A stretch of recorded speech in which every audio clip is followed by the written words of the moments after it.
ঝিঙে হয়েছে, এই ঝিঙেটা নেব, রান্না করব। ওই যে দেখুন একটা বড় ঝিঙে আছে, এই ঝিঙেটা নেব, নিয়ে কাতলা মাছ দিয়ে রান্না করব।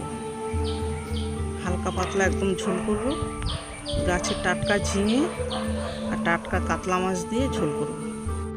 গাছ দেখেছেন কীরকম ঝাঁপিয়ে গেছে? এই দেখুন আঙুর গাছ ফুল গাছের ভেতর দিয়ে নেমে গেছে। এই যে আমার ফুল গাছ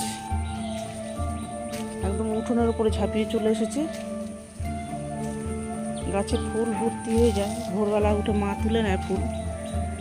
আর এই যে এখনও ভর্তি হয়ে আছে, গাছতলা ছড়িয়ে বিছিয়ে আছে। এর উপর থেকে সব সবজি গাছ সব ঝাঁপিয়ে গেছে। টগর ফুল গাছ। ঝিঙেটাকে এবার কেটে নেব। এই দেখেন বন্ধুরা, বাগান থেকে টাটকা সবজি তুলেছি, কেটে এবার রান্না হবে। ঝিঙেগুলো আমি কেটে নিচ্ছি। নমস্কার বন্ধুরা, ঘটিবাটি রসোই ঘরে আপনাদের সবাইকে স্বাগত। আজ আমি বানাবো ঝিঙে কাতলার রসা। ঝিঙে কাতলার রসা বানাতে দেখুন এই যে কাতলা মাছের পিস নিয়েছি আর বাগান থেকে তোলা টাটকা ঝিঙে, এই দিয়ে আমি বানাবো ঝিঙে কাতলার রসা। একদম হালকা পাতলাভাবে দেখুন কিভাবে আমি করছি। কড়াই চাপিয়ে দিয়েছি, এবার কড়াইটা গরম হয়ে গেছে, সর্ষের তেল দেবো। সর্ষের তেল দিয়ে মাছটাকে একটু হালকা করে ভেজে নেব। তেলটা গরম হয়ে গেছে, এবার আমি মাছগুলোকে একে একে দিয়ে দেবো।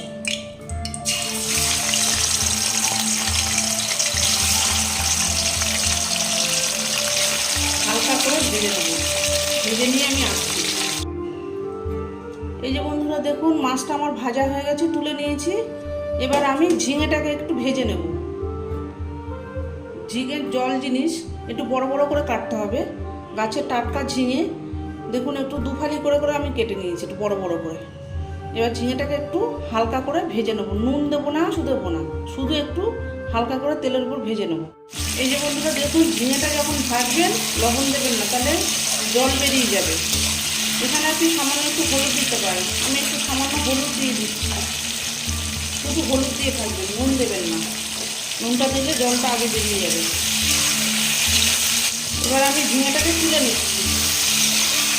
দেখুন ঝিঙেটা একটু ভাজা ভাজা হয়ে গেছে, আর ঝিঙেটাকে আমি তুলে নিচ্ছি। এটা ভাজা হয়ে গেছে, মাছ ভাজা হয়ে গেছে। এবার দিয়ে দেবো কালো জিরে ফোড়ন, আর দেবো দুটো শুকনো লঙ্কা। ফোড়নটা একটু হবে। একটা আলুকে পাতলা পাতলা করে কেটে নিয়েছি, আলুটাকে দিয়ে দেবো। আলুটাকে একটু ভেজে নেবো। আলুটা এই যে ভাজা ভাজা হয়ে গেছে, এবার দিয়ে দেবো একটা টমেটো, বড় সাইজের একটা টমেটো কেটে রেখেছিলাম, সেটাকে দিয়ে দিচ্ছি। টমেটোটা একটু এই সময় মিশিয়ে দেবো। এবার দেখুন এই যে মশলা করে রেখেছি, কাঁচা লঙ্কা, আদা, জিরে আর ধনে আর হলুদ, এই দিয়ে মশলাটা আমি করে রেখেছি। কাঁচা লঙ্কা দিয়েছি দুটো, হাফ ইঞ্চি পরিমাণ আদা দিয়েছি, হাফ চামচ হলুদ দিয়েছি, হাফ চামচ জিরের গুঁড়ো, হাফ চামচ ধনে গুঁড়ো। এবার এই মশলাটাকে এর সাথে দিয়ে দিচ্ছি।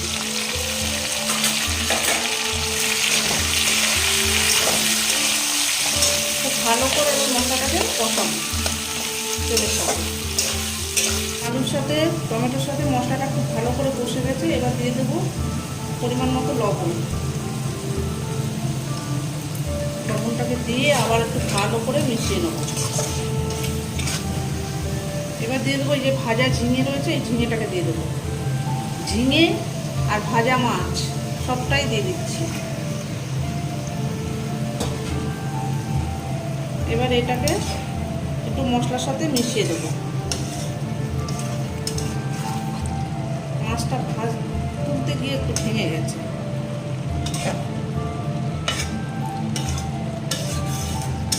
খুব ভালো করে মশলার সাথে মিশিয়ে দেবো। দেখুন ঝিঙে, মাছ, আলু, টমেটো সব একদম ভালো করে কষানো হয়ে গেছে। এবার দিয়ে দেবো একটু গরম জল পরিমাণ মতো। এই যে বেশি জল দেবো না, ঝিঙে থেকে জল বেরোবে, হালকা করে একটু গরম জল দিয়ে দিচ্ছি।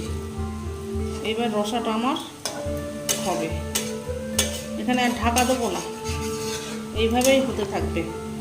দেখুন বন্ধুরা আমার ঝিঙে কাতলার রসা বা কাতলা ঝিঙের রসা রেডি হয়ে এসেছে। এবার আমি 3টে কাঁচা লঙ্কা দিয়ে দিচ্ছি উপর থেকে। আর একটু হবে, হলে তারপর আমি ধনেপাতা দিয়ে নামিয়ে নেব। এই যে বন্ধুরা দেখুন, ঝিঙে কাতলার রসাটা আমার রেডি হয়ে গেছে। এবার আমি উপর থেকে একটু ধনেপাতা দিয়ে দিচ্ছি। ধনেপাতা দিয়ে একটু ঢাকনা চাপা দেবো, দিয়ে তারপরে আমি কিছুক্ষণ পরে নামিয়ে নেব।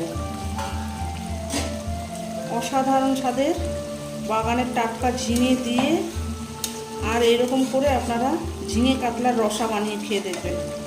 একদম মশলা, লাইট মশলা, কোনো সেরকম মশলা না, তেল না, এইভাবে করে রান্না করে খেয়ে দেখবেন। অসাধারণ স্বাদের ঝিঙে কাতলার রসা।